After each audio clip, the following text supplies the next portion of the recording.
आमटीसाठी लागणाऱ्या वाटणाचं साहित्य: सुकं खोबरं, लसूण, कांदा आणि टोमॅटो. हे मोदकाच्या सारणासाठी लागणारे साहित्य: दाण्याचं कूट, खोबरं, क्रश केलेलं आलं लसूण, तीळ, मीठ, तिखट. हे तिखट आहे कीर मसाल्यावाल्यांचं. आणि हे मसाले हे आहे कांदा लसूण मसाला, धनजिरा पावडर आणि गरम मसाला, ओवा.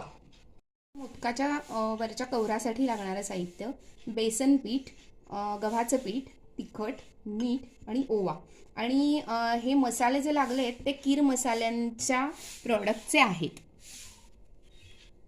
आता हा सगळं तेलावर परतून घेतलं आणि मग नंतर छान पाट्यावर बारीक वाटून घेतलं. मोदकाच्या कवरासाठी आता हे चणा डाळीचं पीठ, गव्हाचं पीठ, हळद, ओवा आणि हे कीर मसाल्यावाल्यांचं तिखट घेतलं आहे. आणि हे तिखट आहे हे नॉर्मल आहे, त्यांचं छान लाल कलरचं काश्मीरी तिखटसुद्धा मिळतं.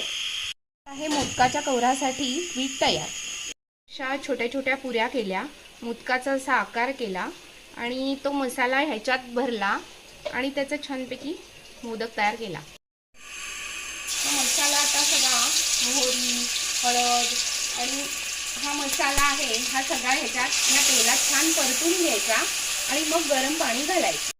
ह्या आमटीला अशी उकळी आली ना की हे मोदक त्यात सोडून घ्यायचे. आणि ह्या मोदकाच्या आमटीचा ना एक किस्सा आहे, तो मी तुम्हाला सांगते. आमच्याकडे पाहुणे येणार होते. आमच्या पाहुण्यांचा फोन आला की आम्ही एक 15-16 जणांची सीटर गाडी करून आलो आहे आणि आम्ही जेवायला येतो आहे. आणि वहिनी, तू वेगवेगळ्या स्पर्धांमध्ये भाग घेतेस ना, तर मग काहीतरी वेगळं कर गं.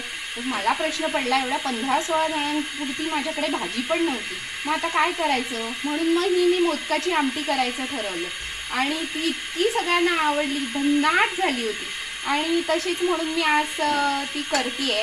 आणि आता हे ना आत्ता उलटे होतात, कारण त्याचा खालचा भाग जरा जड असतो, त्याच्यामुळे ते उलटे होतात.